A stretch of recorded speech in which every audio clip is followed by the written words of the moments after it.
Paka muzoona gomba raka imi vana ava ndo vakachera iwe shamwari yapano iwe unonzi ani iwe? Tanaka. Ndiani akachera gomba? Wakachera nani? Muri tu makadaiwo. Unonzi ani shamwari? Bernard. Chii chakakupa shungu dzekuchera gomba iri? Abala. Muri kudawo mvura yekumwa panapa. Guys, just imagine handiti. Imagine gomba riri panapa iri. Chimboenda pagomba pachona. Ona gomba iri rinoera kutosvika angaite mameters mangana? Kuma 5 meters handiti. Almost 5 meters. Saka ndiani anenge ari pasi? Ndiwo unenge uri pasi? Unogona kupinda? Unopinda sei? Toni, chimbotiratidza kuti unopinda sei Toni? Unotopinda ipo paya? Vakomana ka? Upenyu hauna kupfava vakomana. Bernard ane makore mangani? 11 years. Tanaka. Tanaka na Bernard. Chimboita itonezwa munenge muchiita. Bernard ndionenge uri panze. Toda kuona kuti munochera sei. Chimbondiratidza iwo kuti munochera sei. Tatenda ona upenyu hauna uchibva handiti?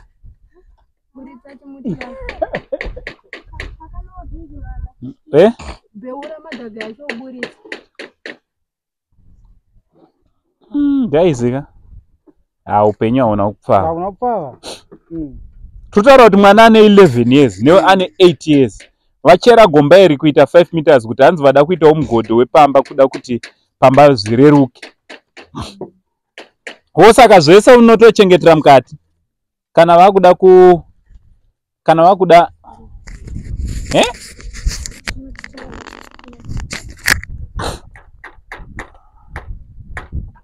upenyu hwakaoma koma. Ore saka anobadi. Saka munekadi sandoda kuona uyu iwo ndoone uchibuditsa buditsa Toni uya uite wega. Toda kuti munatsoita zvamunoita muri mega kuti makarichera sei. Toda kumboratidza muri yeZimbabwe kuti makachera sei handiti?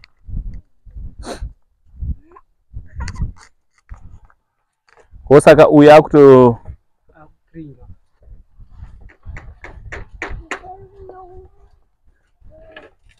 saka achitombowira ari pasi.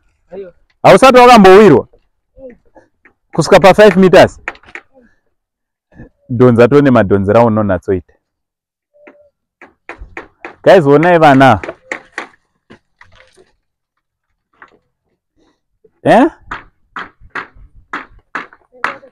Imagine this age. Variku for 5 meters mwana yeye ndanga akabuditsa ivhu rese rakabudiswa nani? Bernard. Wakabatsirwa nani ubuditsa? Waiva wega? Dzimwe nguva mama. Alright, chimboita futi dzokera pasi Tanaka tione ubuditse maitiro amunonatsoita. Upenyu hwakaoma vakomana. Imagine mwana ane 8 years. 8 years vachera gomba re 5 meters. Okay, bapu dzokera mashure unowira mugomba. Say 5 years uya panapa. Come close. One zvaari kuita pasi. Come close. Okay. Come close. Uyo ari pasi uyo ndiye Tanaka. Tanaka ane 11 years. Ndiye anenge ari pasi achichera nekuzadza bucket iro. Alright, Bernard ari panapa apa. Check. Ngatibatsirei vana ava guys. Vakomana ka tikaregerera vana ava ka. Mwari anotitonga kutaura chokwadi chazvo.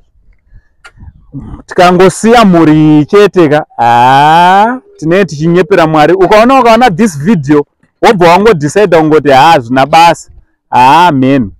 Imagine this young boy, instead of him kuti anga ari muchikoro 8 years, He is busy kutryawo kuti acherere mai vake mvura kuti pamba pavo pange pane mvura. Life. So muri kuona uyu, this is Tanaka. Uya komba Bernard. So ava pana vamuri kuona ndo ari kuchera mugodhi iwowo. And apa wakuma around 5 meters. Chavari kuzama kuita kucherera mai vavo mugodhi. Kuti kangoitawo solar bore panapa. Kungoita kana solar bore zvayo pana kuti vana vadiki kudai. They are suffering kutira kuti vachere mugodhi. Saka mvura inocherwa kupi panapa? Kure sei? Pakareba sei ubva panapa? Pangaite mameters manga kana makilometers? Kunocherwa mvura. Saka ndiani anonochera mvura zvino?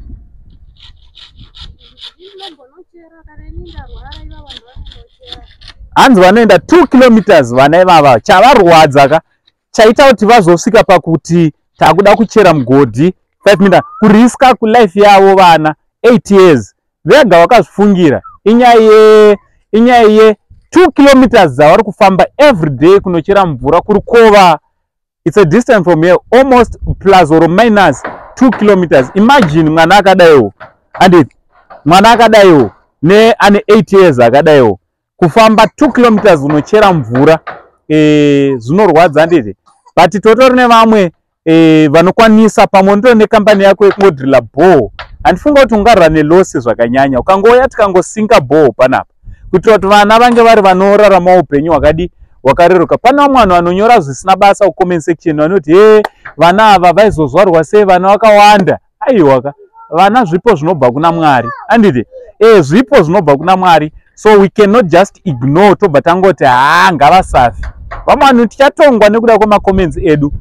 Vamwe vanhu tichatongwa nekuda kwekukomenta kwedu. Mwadzidzise kudi kuzvara vana vatovapo todisa moda kuti tiuraye vana here. Iwe kana usina chekutaura kucomment section, I'm not going to be polite with you. Rega zvako kuona mavideos edu. We will be okay without you.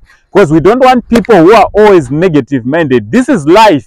And upenyu hwevana, and yet all you think of is criticism. This is not the time you criticize. This is not the place kana channel or page reku uya nema negative thoughts ako nema nekungo criticize. Because vana oda kuti vaite sei vana. Anditi ukaona mwana akadaiwo anditi akufunga kuti ndakuda kuchera mugodhi, akuchera mugodhi wakakura kudai. Life is easy for this boy. Anditi and it's not his fault. It's not his fault. I see fault yavo.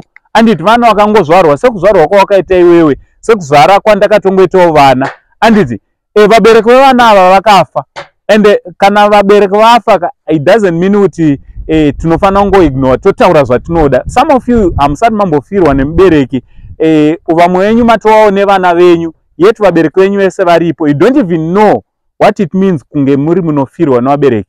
So some of my comments, they make me angry. Like my heart sometimes moyo wangu unorwadza nekuda kwema comments enyu. So we should stop commenting. Ukaona zvepa TV zvisiri kukuitira, chingopfurira uende kunokuitira. Anditi because panapa this is real life stories. This is life yevana vasina kudya. Since morning these kids havana chavadya. Havana chavadya vana ivava. Yet tinowana simba rototi watombomwa tea, wakatoraramba mune mablankets muri kudziya, unobva watotanga kutaipa nonsense. Zimbabweans should stop it. That's why sometimes tisina kwatiri kuenda nelife, because we don't feel for other people. Hatina nguva yekuzvitora kuzviisa paposition. Inini right now ndiri munomu ndatouyawo munomu pandiri panapa. I couldn't even ndinotwa nejacket. But how could ndingapfeke sei jacket kana mukomana akadai haatorina jacket? Ndo yandakapfeka jacket nichimuona iye asina jacket, haatorina kana trousers, haana kana boots. Yet kuri kutonhora weather haisi kutomboita. Anditi so Zimbabweans, let's help these kids. Anditi let's help these kids. Zvatogona kungoita ndezvotingobata panhamba dziri pascreen tobatsira ana tina Fleming na Faye. This is Faye. Yes, Faye. Imagine 1 year 9 musi it's okay. This is Fleming. Mat Queens wa mkomane mskana. Uyapana shamwari yangu. umwe unoyu handiti havana ona ndokutopfeka kwavo kwavakatoita ndo hembe dzavo dzese. So guys let's do something for these kids. Kana Mwari wekudenga chaiyo hope ngadzitadze kubata kana ukasabetsera nevanawo, especially if you are able. Ozva kuna vamwe vanhu vanoti haini ndongori ne$10, bring that $10 ifide vana handiti bring that $1 ichinje upenyu hwevana. Izvo totonemba yoda kugadzirwa apa thank God tine hama yakatumira mari kwete 1 hama dzakatumira mari dzikati chimbouyai mumboita 1-2 things panapa which we are doing. So whatever vamwe vanogona kutya kuti Uncle Saint vanozodya mari. No, coming to shamba handina kudya mari yemunhu, handina kuuya nemunhu. I came by myself nesituation iri panapa. So don't worry zvenyu. If you feel like uda kutibvunza maquestions akawanda kusaka zvinofamba sei, rega zvako kubatsira. Tingoda vanongonzwa kuda kubatsira this family kuti life yavo inge iri inoendera mberi. Namba ndo dziri pa screen. Bate ipapo titotaura izvozvo.